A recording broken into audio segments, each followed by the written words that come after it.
So I ended up getting 8th in the heat race. And I remember being on the start line, I had to ask the 2 mechanics next to me to put my button in, Yeah. like my holster button. And they're like, where's your mechanic? I'm like, dude, I'm just here by myself chilling. So you can work as hard as you want, but I'm never going to be as good as Jet Lawrence. That is a freak.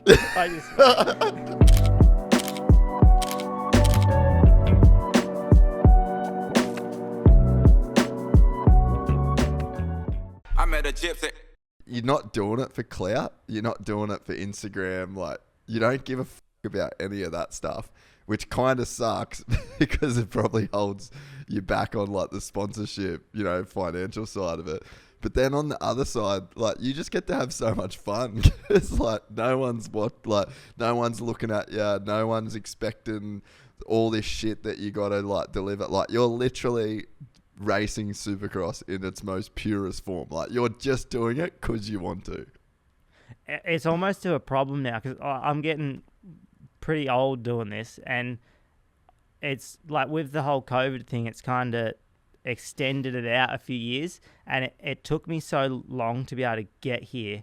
And then when I did get here, I was never thought I'd still be doing it 3 years later or whatever, but I'm kind of like, holy shit, this has sort of worked out a little bit. I've set myself up over here, and this was meant to be the last year. And the way that it's gone and the stuff that happened sort of before the season that made it quite hard, I'm almost like, fuck, I've got to do it next year. And especially after the weekend with having people come up and with the Gypsy Tales on the bike and stuff like that. And I'm like, fuck, I really should do it next year and try and do it better and get a little bit more support and have at least one more year of it. And the other reason it was going to be like the last year for me was my parents were going to come and watch a race. And then, like, unfortunately, my nan kind of got a little bit sick. So they haven't been able to come over, and I'm kind of sort of going to use it as an excuse now. I'm like, well, I better race next year. But at some point, it's going to have to stop because my body is literally falling apart, but my mind is still like, dude, this is the sickest thing ever. I'm going to race Supercross until I'm 40. If I can afford, but I can't, dude. I'm like, I'll do 2 days of riding and I'm like, holy fuck, I can't even get out of bed now with my hip and my back and all that, because I just wish I hadn't had so many injuries when I was younger, because it's turned into now, like this whole Supercross season, touch wood, I've probably had 2 crashes in turns, and I don't really crash anymore.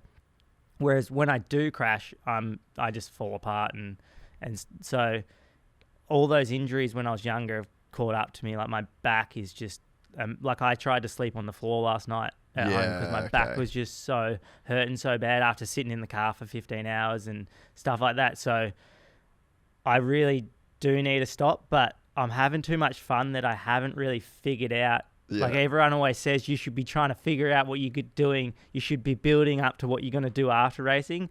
But I haven't figured that out. And I'm like, well, I just enjoy it way too much to stop. So we're going to basically run it till the wheels fall off. And I think that's honestly what's going to happen. Because when I finally got to go home last year and sort out my visa and everything like that, for the previous 2 years being here, I kept saying to my girlfriend, I need to go see the specialist about my hip when I get home. And I finally got to go see the specialist in June last year. And they basically said, yeah, there's nothing left in there, like cartilage-wise or anything. And he just said, you can get your hip replaced when you want to. Wow. And I'm just like, so, but you, like, dude, when I'm naked, like when I'm sending nudes to my girlfriend, you can see my hip. It doesn't even sit in the socket properly anymore. I've got this big, like, tennis ball sized lump on the side of my body because it doesn't sit in like the socket right. And now it's causing a lot of drama. Like, my lower back is all fucked up because I sort of I never stand on my right leg anymore. I'm always standing on my left leg. Yeah, and it's tilted your hips and shit. Yep, and then that's caused problem. Like, I've put a tear in my groin this season, and it just won't go away. Like, I just have to take time off the bike and not ride. And then that's frustrating because you can't really cycle or anything like that.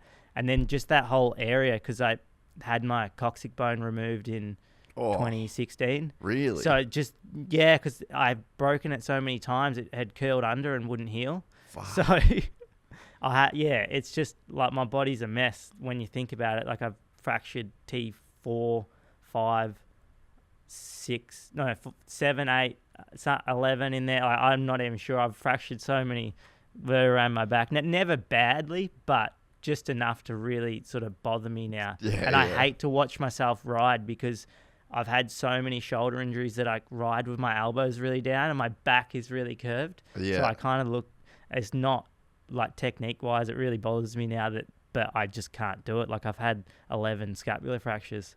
So yeah, but I just enjoy it so much. I'm just like, I can't see myself not doing it. Like, Yoda on the weekend, we went to dinner and he was sort of, are you going to race next year? Is it still recording? Yeah, I'm just We're all checking. good? Yeah, Oh, yeah. keep going, Yeah, Yoda was like asking me if I'm going to race next year because he's going to be, I think, based in California again. We'll be able to train together. And I was kind of like hoping that, yeah, I can get through it, but my body's just sort of falling apart and causing a bit of problems with that. But it's too enjoyable. I can't see myself not doing it. Yeah, like, if you have to explain to someone that tells you, like, you're fucking crazy, like, what do you love about it so much? Just I always joke around, like, the mental test of it. Like, even just the getting up and training, and if I don't do my program that I've sort of made myself or stick to it, like I've had the same thing that I always do, I feel guilty. And I was kind of hoping that would go away, but it just hasn't. And the competitive side of it, like, I'm very aware of my ability. Like, I wouldn't come on here and sort of be like, I'm gonna keep working at it, I'm gonna get a ride and do it. Like, I'm very aware of what I'm capable of and stuff like that. But I just enjoy it. The cycling. Like, I don't even enjoy the gym stuff sometimes, but if I don't do it, I just get pissed off at myself. So I've got to get up and do it. Or yesterday, after not sort of getting the sleep from the weekend, by the time I got back from the embassy to get the China stuff, I washed the bike and then it was 3:30, and yoga on Mondays is always at 4:30, and I have to go do it. So and I'm glad I did because I felt way better after doing it. But just that guilt of not training, I'm hoping at some stage that will go away. And the competitive of it, like at the races, I know I'm not going to obviously go out there and get a top 10 or whatever, anything like that. But put me on the start line and I'll be next to someone. I'm like, I'm going to beat this motherfucker to the first turn. I don't know. I'm hoping at some stage that will go away but it's not. So I don't know what to do. Yeah, but man, I got so much respect for you and so much love for that, because that's why we should race. You know, like what you're doing, it's just so pure, and to not be like disillusioned or to be disenchanted by, the industry won't support me, no one's giving me this. Not like, you're just fully prepared to just fucking do it all on your own for no other reason than you fucking want to do it and you love to do it. And it's such a lesson for people, I think. You know, like you can get inspired by like a Chase Sexton, you can get inspired by Eli Tomac, but at the same time, it's not very relatable to them. But you're fucking relatable. It's so sick what you're doing, and you know, people should apply that same mentality, not to, you know, doing a Supercross race or whatever, but just to their life in general. It's just sick to have like the balls to do it as well, and to not care about, you know, what other people think, or to not care about results or riding style. You just don't give a fuck about any of it, and that's so sick. I get sort of surprised, especially during the COVID stuff, and I know there's obviously different sides to it. People couldn't probably get here or get their visas for racing or whatever, but there hasn't really been any Australians that have come from, like, we've got like the Lawrence brothers who they're not on even a different in the level. conversation. Yeah, a different planet. But I thought it was cool this year, and he completely got screwed over with he got injured and stuff like that. But Mal Ross was going to come over and do it. And we rode a few times at the practice track, and he would have done really well this when he did come back, because the 450 class obviously has been decimated with injuries. He would have done very well, and it was sort of unfortunate that he'd spend all that money to come do it, and then it ended the way it did with his breaking his foot. But I kind of get surprised that if you are a racer and there is and you have that will to come and race over here, just make it happen. Like, do what sort of I did, go and just work your ass off back home to save up the money to be able to come over here and do it. But I feel like people get stuck in wanting to stay in Australia and race and being relevant there, where for me, I didn't give a fuck if I was relevant in Australia. I always had in my brain that I was going to race in America, and it took a while, because like the first time I came over, Anaheim won, broke my hand.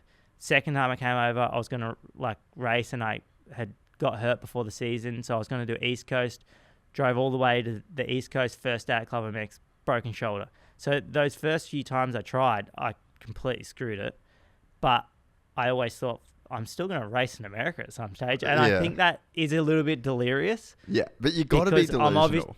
And I'm not obviously at the level to warrant coming to American racing, but I always just thought, well, why wouldn't I race Supercross? Like, what's the point of staying and racing the rinky-dink Australian Supercross series when there's this one over here that's way better?